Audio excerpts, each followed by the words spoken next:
ഇവിടെ കണ്ടപ്പോഴാണ് ഇവിടെ വെറും ഒരു പ്ലാന്റേഷൻ്റെ ഹാരിസൺ പ്ലാന്റേഷൻ്റെ കുറച്ച് സ്ഥലം ഒഴിച്ചിട്ട് അവിടെ കുറേ കല്ലുകൾ ചേർത്ത് വെച്ചിട്ടുണ്ട്.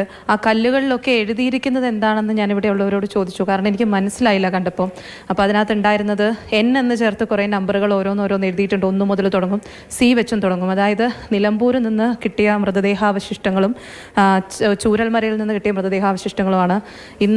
ഇന്നലെ സൂചിപ്പാറ പരിസരത്ത് നിന്ന് 3 മൃതദേഹങ്ങളും ഒരു മൃതദേഹ ഭാഗവുമാണ്. മൃതദേഹ ഭാഗം എന്നൊന്നും പറയാനില്ല, കാരണം അത് കൊണ്ടുപോകുന്ന ദൃശ്യം നമ്മുടെ കയ്യിൽ കണ്ടിട്ടുണ്ടാകാം. ഒരാൾ കയ്യിൽ പിടിച്ച് നമ്മുടെ കയ്യിൽ ഒരു ഉണ്ടായി വീണ ഒരു കുഞ്ഞിനെ കൊണ്ടുപോകുന്ന അത്ര പോലും ഭാരമില്ലാതെ എടുത്തുകൊണ്ട് പോകുന്ന ഒരു കാഴ്ചയാണ് കാണുന്നത്. ബാക്കി 3 മൃതദേഹങ്ങളാണിത്.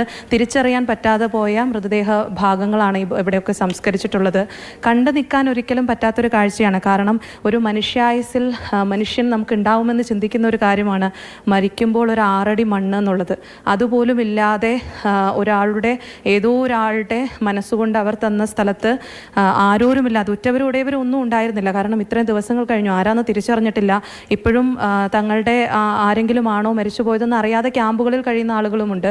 ഇവിടെ സർവ്വമത പ്രാർത്ഥനയുണ്ടായിരുന്നു, പോലീസിൻ്റെ ഗാർഡ് ഓഫ് ഓണർ ഉണ്ടായിരുന്നു. അങ്ങനെ എല്ലാവിധ ആദരവും നൽകിക്കൊണ്ട് കേരള സർക്കാർ എന്നെഴുതിയ ഒരു റീത്തും വെച്ച് അവരെ സംസ്കരിക്കുന്ന അവരുടെ അവസാന മടക്കയാത്ര, അവരുടെ അവസാന യാത്രയാണ് ഈ ദൃശ്യങ്ങളിൽ കാണുന്നത്.